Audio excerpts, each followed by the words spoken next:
So welcome everyone to the World Innovation Day Hackathon. My name's Jason Lowe and I've got Lynn Wood, I've got Mike Watts and Sergey Puck from the UK. Hi everyone, how is everyone?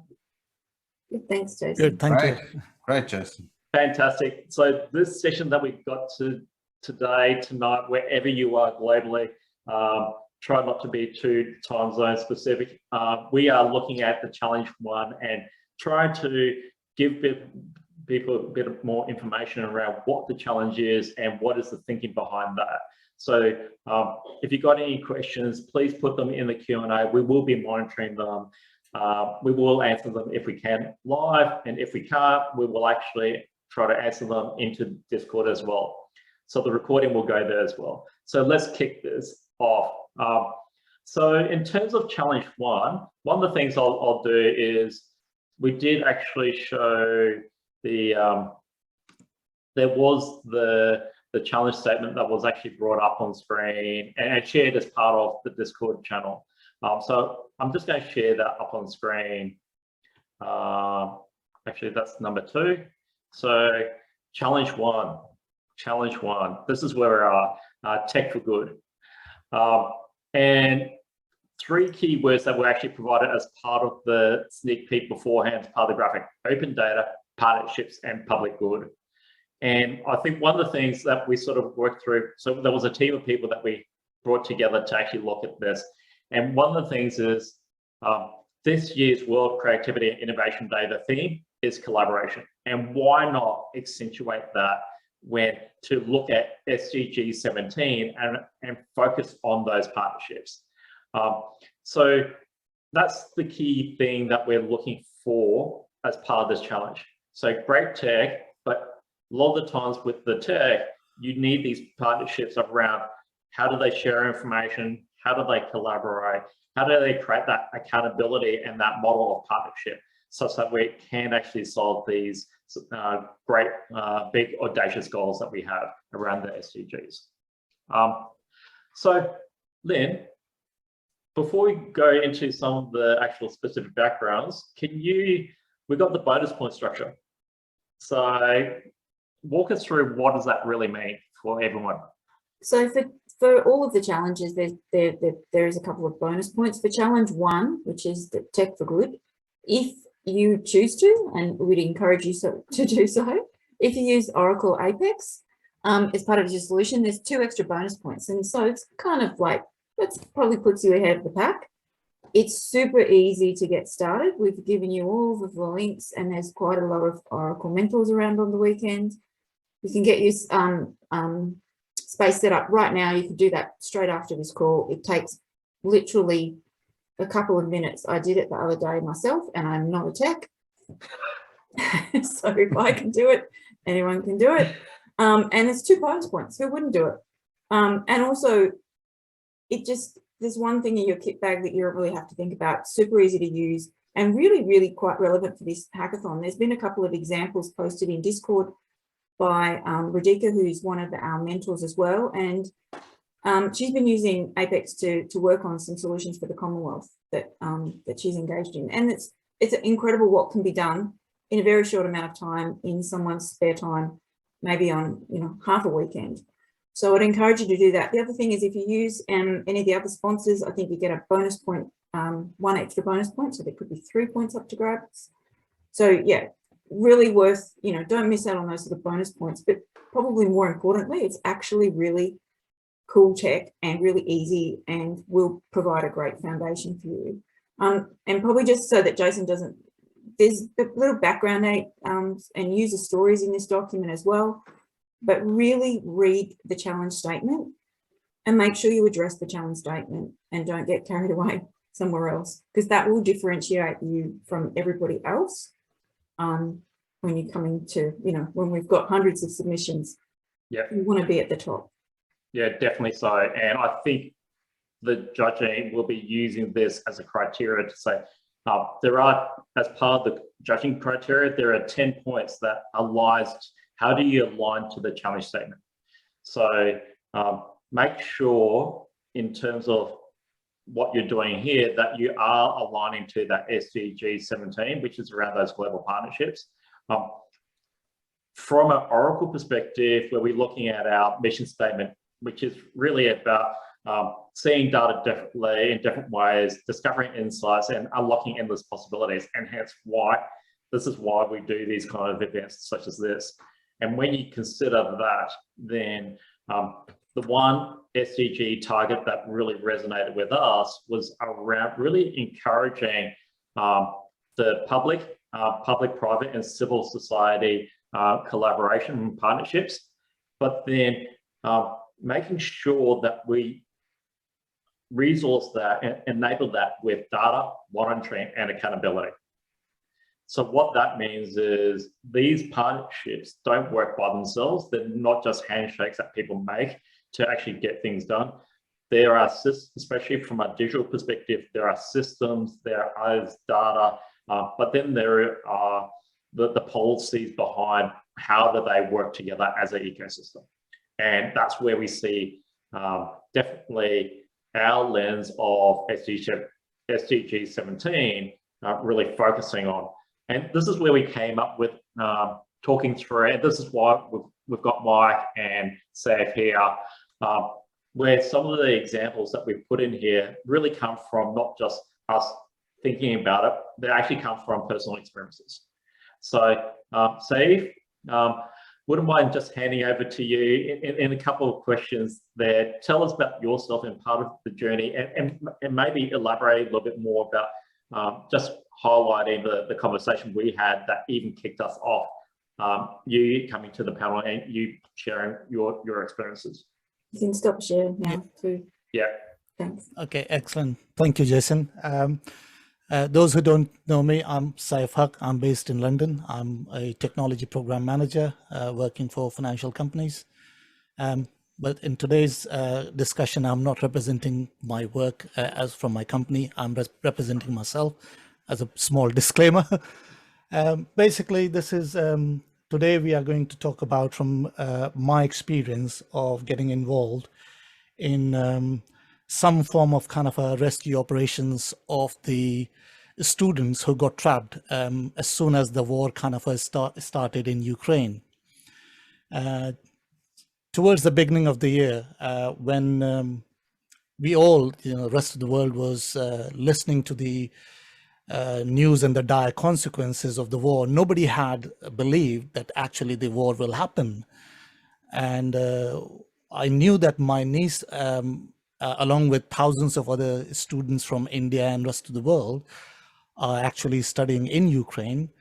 And we did kind of had a family discussion that, you know what, you should plan to leave because things are looking not great at the moment. But actually nobody believed that war is going to happen. But it did happen. And suddenly one morning we woke up with the news that the war has started and the cities are being bombarded and fighting has broken up. And then it was just a case of trying to find by any means, from my personal interest was purely selfish. How do I get my niece out? Because there was complete doom in our family that they are not going to come out. And we started to talk to the students who were by that time being holed up into the bunkers. And listening to their stories over a period of time, it was almost kind of impossible that they will be able to even get out.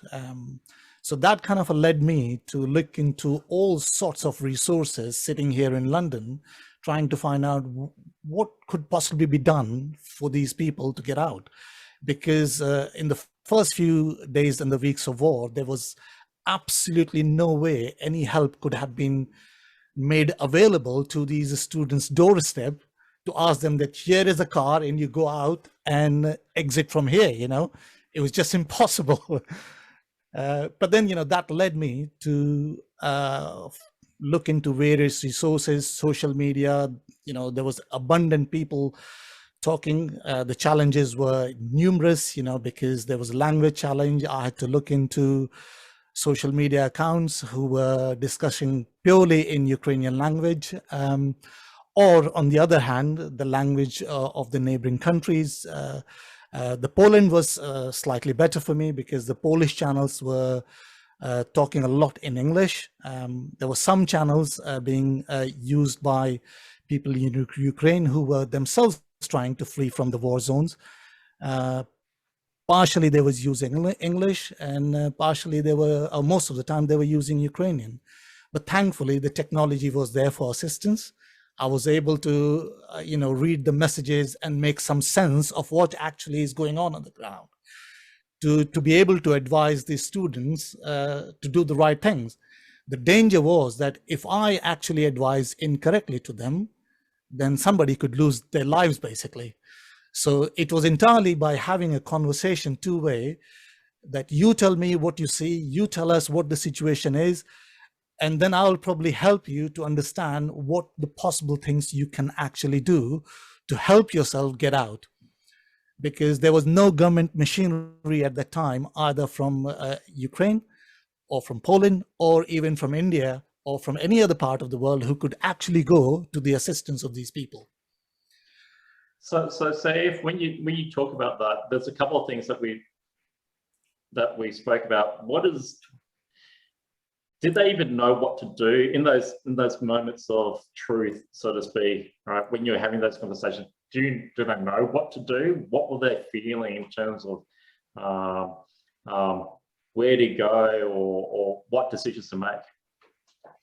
Yeah, and that was the biggest issues, basically. The students were so traumatized. And now I'm only taking the students as a metaphor for everyone there, basically. It was not limited only to students, but every single person within that war zone was so traumatized that they were losing the rationality and losing the sense of thinking it rationally, that what else they could do, because there were multiple issues.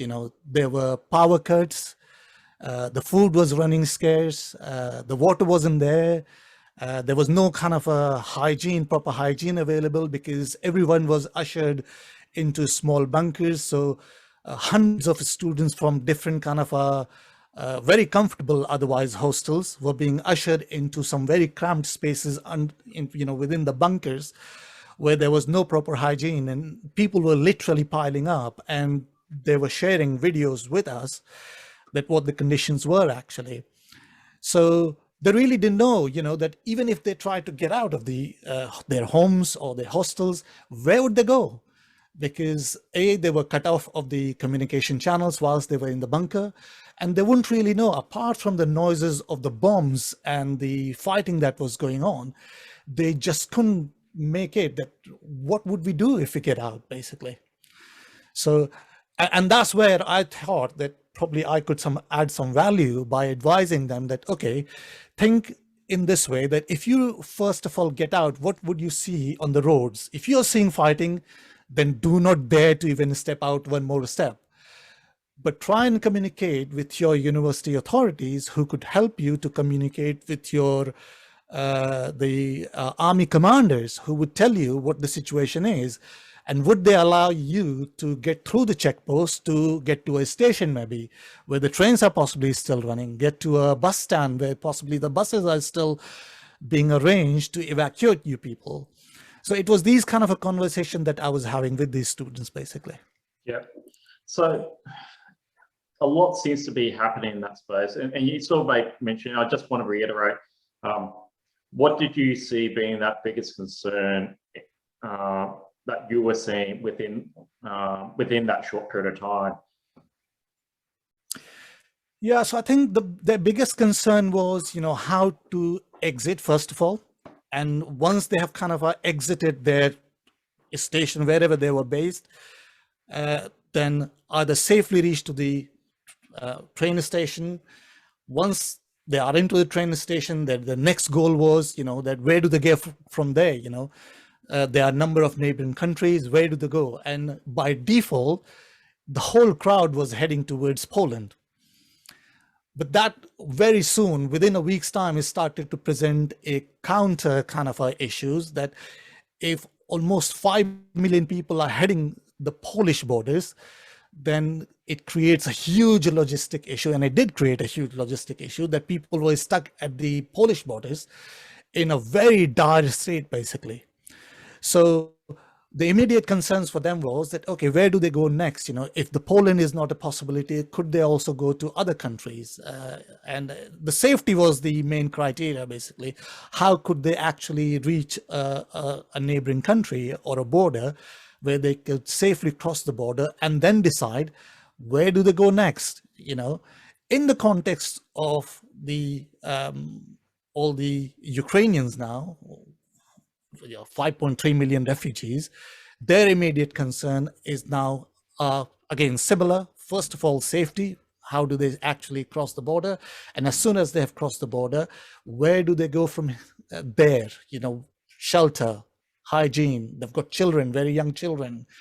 They need medical assistance straight away. They've got elderly people with them. They need medical assistance straight away. So it starts to multiply straight away from there. And all the countries who have actually generously taken over these refugees, they have got now a huge logistic problem, and which I think no country on its own can solve those problems unless multiple agencies try to partner with each other.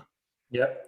I like you sort of know new where I was heading, especially when you use the word partner. All right. So there's many of these connections that we need to make, and coming back to the SDG 17 global partnerships, where do you see those opportunities? What opportunities do you see? Which organizations that you see would create an impact in terms of what's happening? Yeah, so that's a good question. At a very high level, almost entire Europe and the wider world has stepped in to help this crisis, basically. And they're united by this cause, basically, that it's an unjust war. And partly also the fact that every time the war has been waged in that region in Europe, it has expanded and it has kind of engulfed almost every country in Europe. And this kind of particular factor unites the entire Europe and almost the entire world, that should not lead to that situation at all. And we have to protect every single person who's now become a migrant or displaced, which is a great thing. But the problem is that they cannot solve this problem on their own, basically. So at the highest level is the countries, governments, basically. And within the countries, every country is looking for all sorts of philanthropic organization, charitable organization, and agencies like UNHCR's, UNICEF, UNESCO, all the kind of UN bodies. UNHCR's alone has kind of teamed up with 144 organizations around the world, not only countries or the organizations which are stationed or which operate within Europe, but far and beyond, 144 organizations in total, trying to pool up their resources to provide the response at the bordering nations, and from bordering nations then kind of systematically taking those refugees' burden across the globe now, basically. Yeah. So, and they have kind of reached out, each of these countries, organizations have reached out to their own people, own people, the civilized people, the civil world, basically, that guys, step up. We need your help because these are people's lives. We cannot sort out these problems on our own. We need families to step up. We need individuals to step up and provide any help that is possible, basically. Yeah. Wow, there's so much to unpack there, but probably the last question that I want to ask, because we are looking at that target 1717 around data monitoring and accountability, how do you see data playing its role in terms of helping and supporting these partnerships and the people that we want to help? Yeah, so in any kind of a traditional kind of a migrant crisis, organizations like UNHCR's and UNICEF and all, they try and collect data by partnering with the country's organization, local organization, and they do lots of surveys and gather information.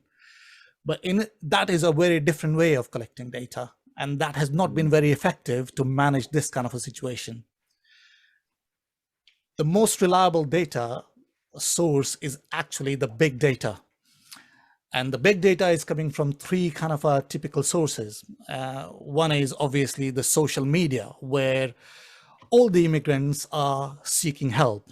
And that's where I actually jumped in to understand, if I need resources to find out how am I going to help these students, where should I be looking for? So my first stop was social media. Where are people talking about this crisis and how they are trying to get out of Ukraine? So social media is the single largest source of the real-time and most accurate data, which tells you what exactly is going on at any particular time, basically, in any of the bordering nations or within Europe, basically. Thankfully, the internet is still working in Ukraine, either through their existing network channels or through the Starlink services provided by Elon Musk.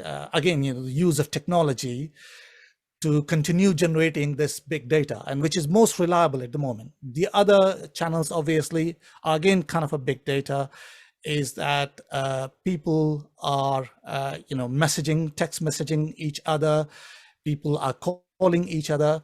So with that kind of people who are actually listening to that conversations and passing those information to the organizations, to the countries, the people are collecting data, basically.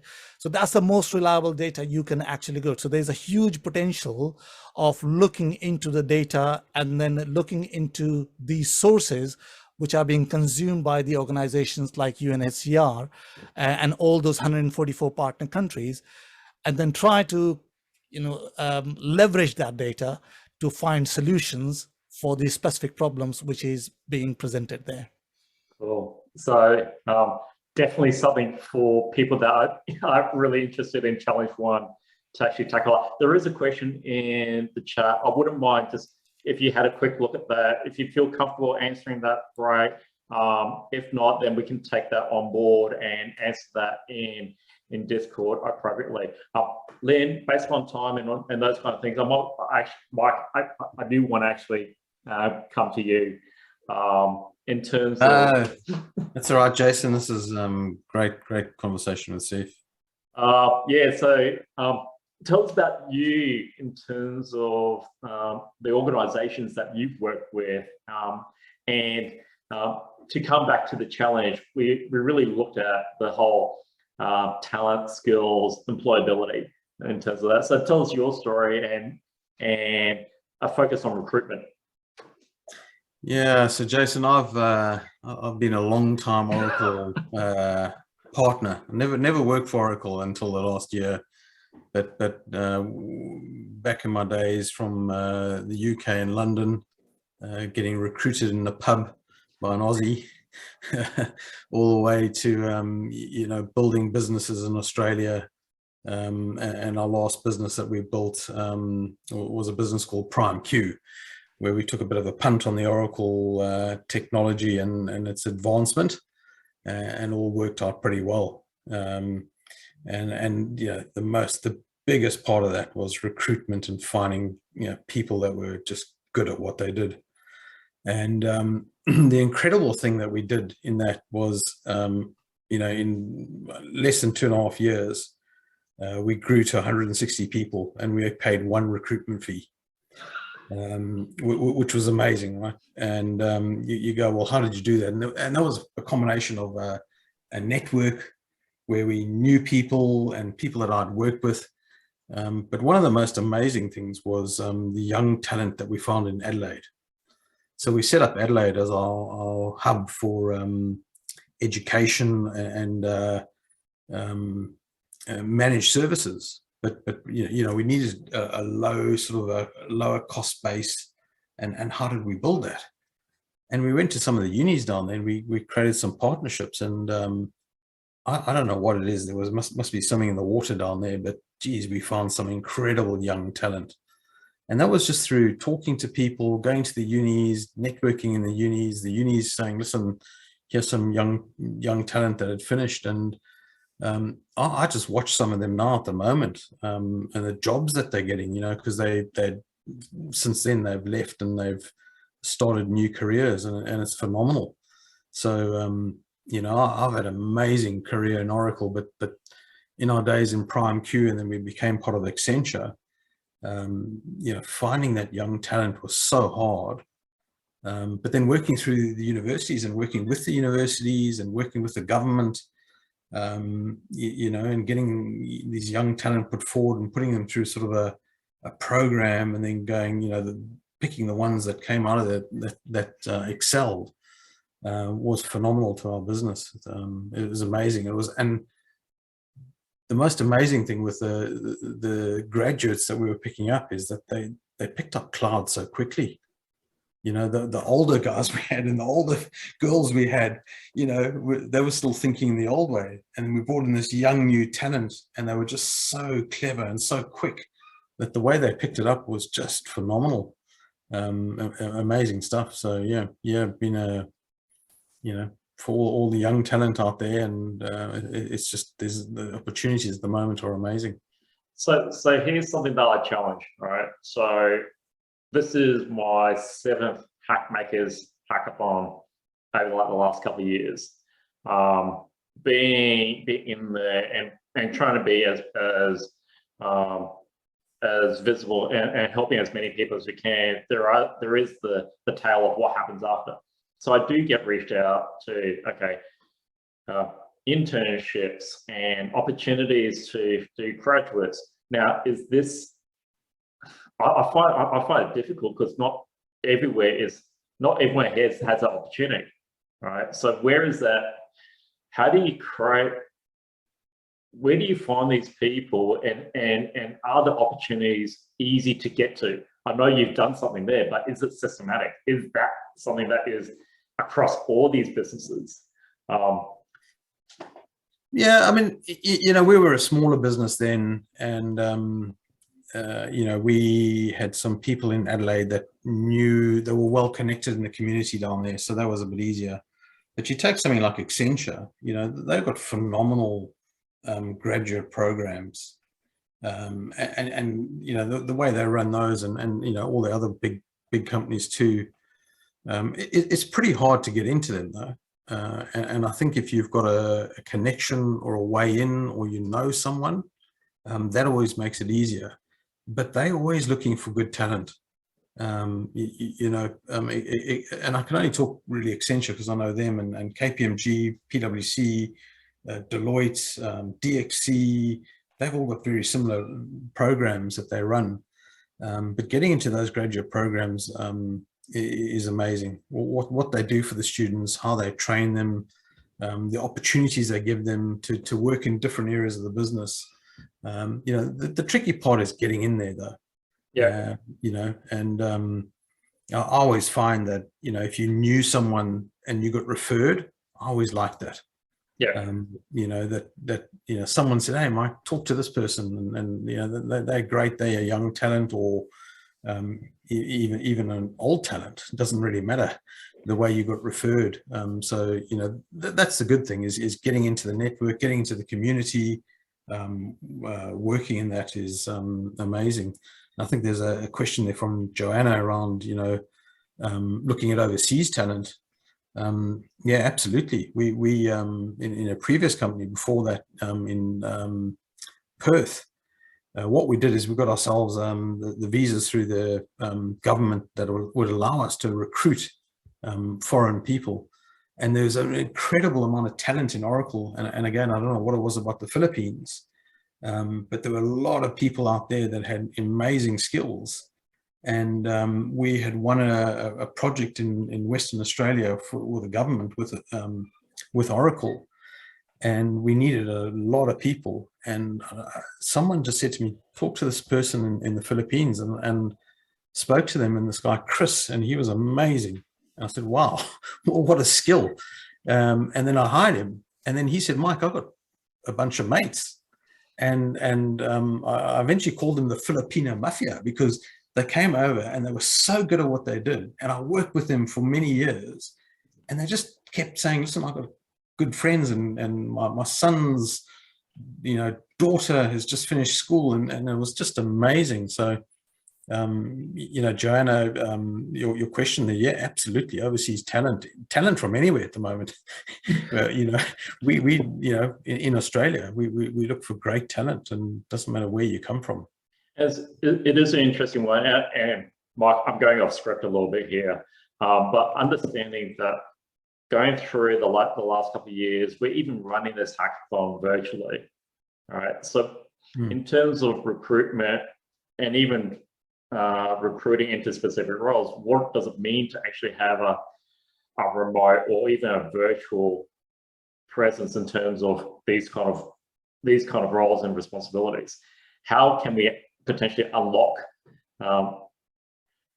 the organization such that we can take advantage of wherever you are? I think there's a tricky bit around that. Yeah, I agree. I mean, Jason, we've been into the office in Brisbane, and there weren't many of us there, were there? No. And then you start to think about that and go, well, why can't someone work from whatever country, right? And actually be doing work over here. Always think time zones and things like that come. I think we're changing the way we work. I didn't think it would happen. I always thought we'd go back to the way we were. But yeah, I was in the beginning days, I said to my wife, I said, no ways, we're all going to go back. As soon as they opened the doors, we were in, and they opened the doors, I went back to the office and there was no one there. And then I think, so then you start thinking, wow, well, if I've got a great technical skill, why does it have to be sitting next to me or in the same room? Some of the stuff you need to do needs to touch the customer. We always, very focused on our customers and interaction, but I do think you're right. The recruitment is going to change. I think time zones always may depict where and how we do things, but why couldn't someone live in Singapore and be working in Perth? Yeah, there's nothing that stops that. So if you got you're nodding your head there. Yeah, basically, I'm literally going through that at the moment within my organization. Being a multinational organization, we've got presences almost every part of the world. And the mobility, people are now asking that whilst I'm working in UK, can I go to India for 4 weeks and work 2 weeks from India and have 2 weeks as my holiday because I need to see my parents. So the challenge for HR now is to circumnavigate the legalities around, salary structure, payment, the money, the taxation. So that kind of presents a newer challenge. But we as an organization are now coming to accept this fact that the hybrid working is going to stay and it's not going to go away. Yeah. We have done about 4 consecutive surveys in the last 4 years, and every time overwhelmingly people have said that they don't think that they would like to come and work from office 100% of the days of the year. Almost 90% of the people have said and opted for hybrid working. So it's a different way of working now, and within UK our stakeholders have already started to look into the footprint of the buildings and the structure and the infrastructure, how to actually, look into cutting it down and maximize in whatever is available and not kind of expand basically. So my question for you in terms of running the business and having this talent pool within there, then how does that change across the geography, but also having those partnerships, coming back to the SDG 17, I want to bring that back in. Those partnerships, how important are they? Where do you see them? Who do you see being those partners to actually get that talent? because university's been the clear one, but where else could you actually see those partnerships? And then let's start there. Who are our partners, do you see? Oh, I mean, my business is built on partners, right? My success is built on partnerships. So I think, you know, as a business, our partnership is growing with everyone. But you know, unis is one source of the partnerships. You know, working with actually some of our partners, you know, who you would say, well, gee, you don't want to take talent for them, but you know, some of those partners are happy to work with us, and some of the, you know, we have people in our business that now go work in partners. One of our engineers, and you'd know, Jason, Yep. has left to go work in a partner. But you know, that's fantastic, because you know, you're taking someone who's got great skills and we're sharing that. So if the more people we can partner with, and the more organizations, the stronger that, you know, our business will become, and we can do a lot more. So who do we want to partner with? I mean, unis, absolutely. You know, some of the government organizations, you know, there's all sorts of ways that I think we can improve what we do, and try to get that young talent through. You know, the hardest thing is you know, getting so many CVs or people approaching you. You know, sometimes it's a bit overwhelming.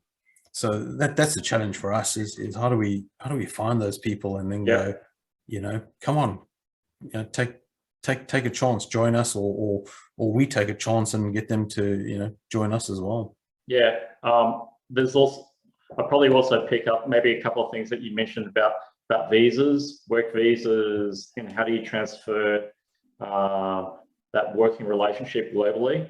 The other thing that I sort of picked up on a little bit earlier is really the ability to, I know relationships one thing, but then how do you actually quantify that with data around?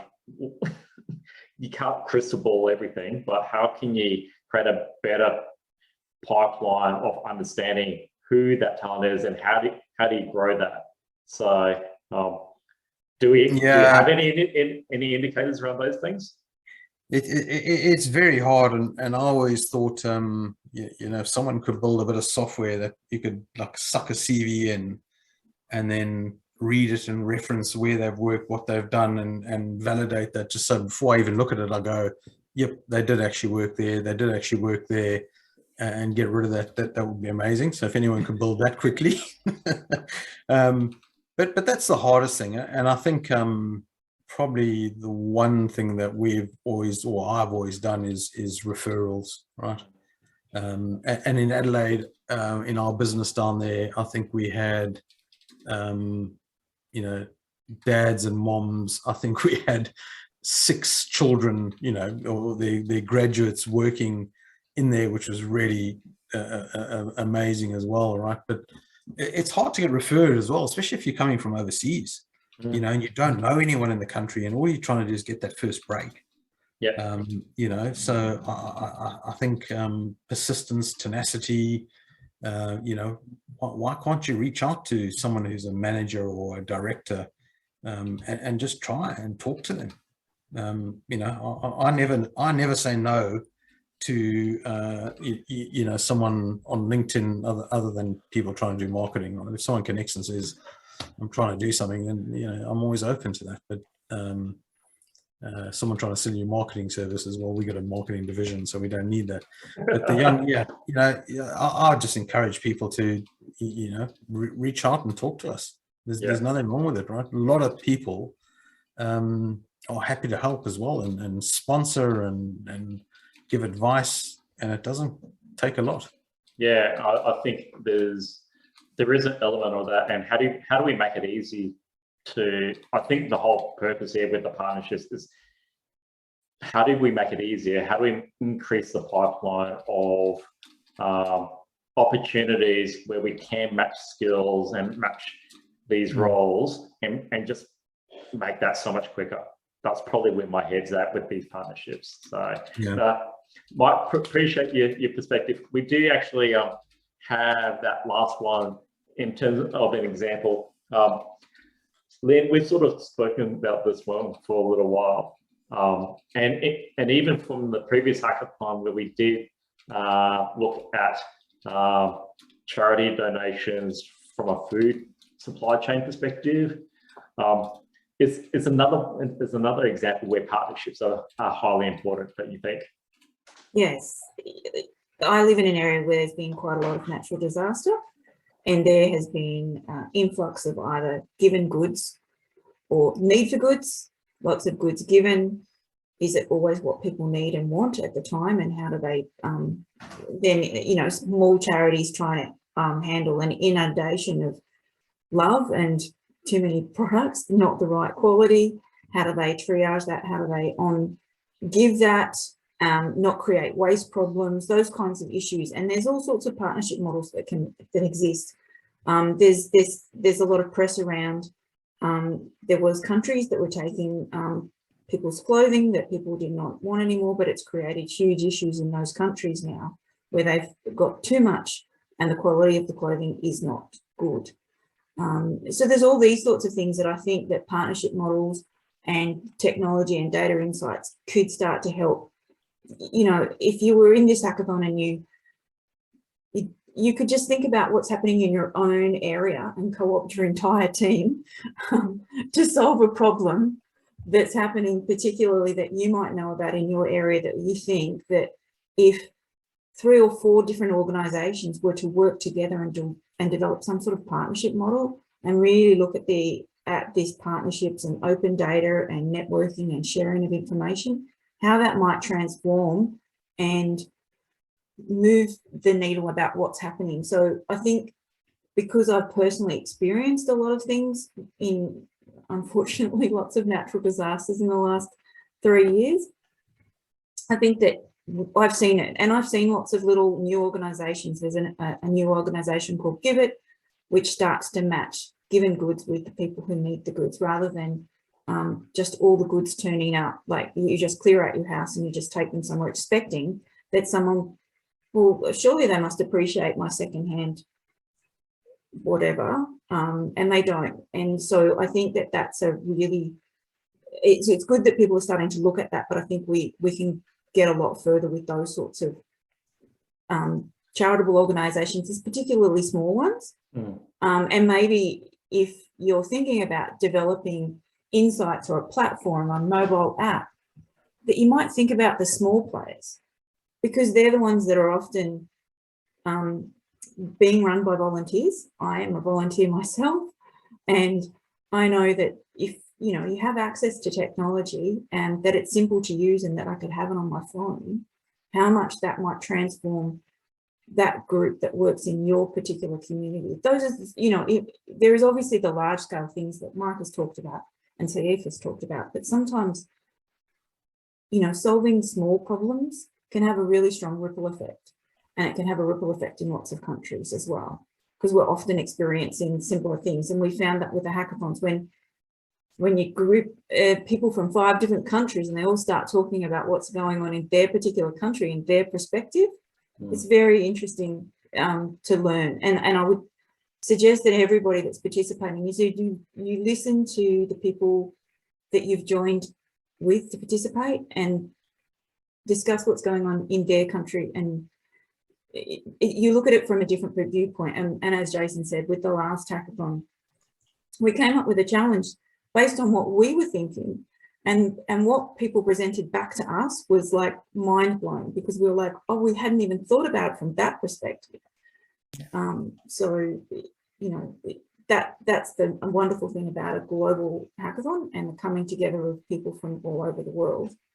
Is different perspectives and different pain and different experiences and expertise, and then coming together to really just to add to Lynn's point, when now that people have arrived at different countries, one of the biggest challenge the countries and the organizations are facing is integration of these immigrants and the families and the children and the elderly into the society, because it's not just about arrival and safety of these people, but it's also about what do they do next in their lives, basically, because the children still need to be educated. And whichever country they reach into, in Europe particularly, even if there wasn't any war, the schools are overwhelmed in every part of Europe. So that presents a unique challenge to the governments and all these supporting organizations. How do they come up with ideas and solutions to provide educations to these people who coming from war-torn countries and who don't actually understand the local language? So education is going to be one big area to invest, think, and come up for solutions, basically.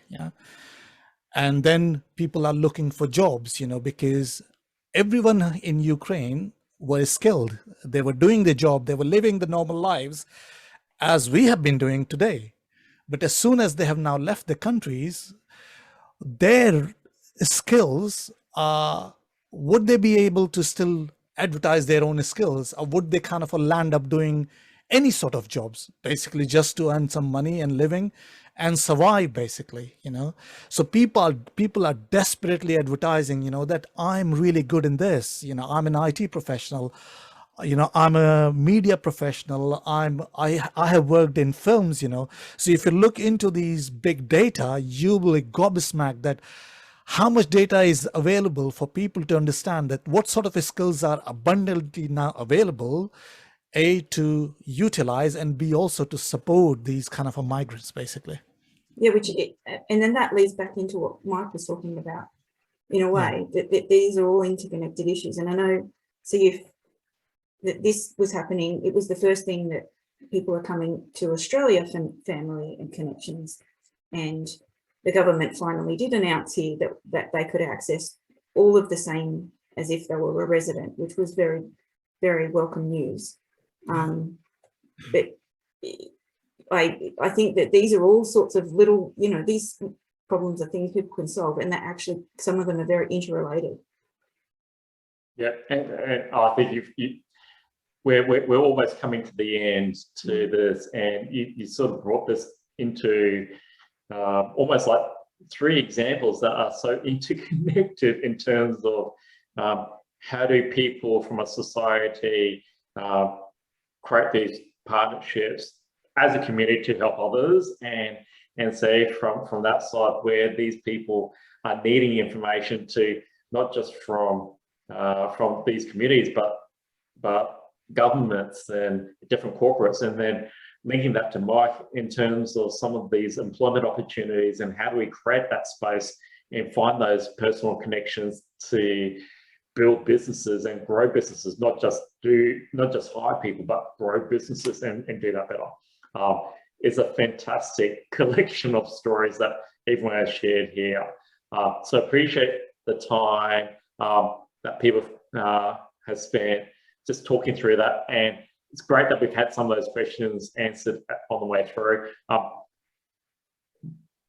What I wouldn't mind doing is then just reiterating the challenge. Challenge is around SDG 17, which is around those global partnerships, public, private, societal partnerships.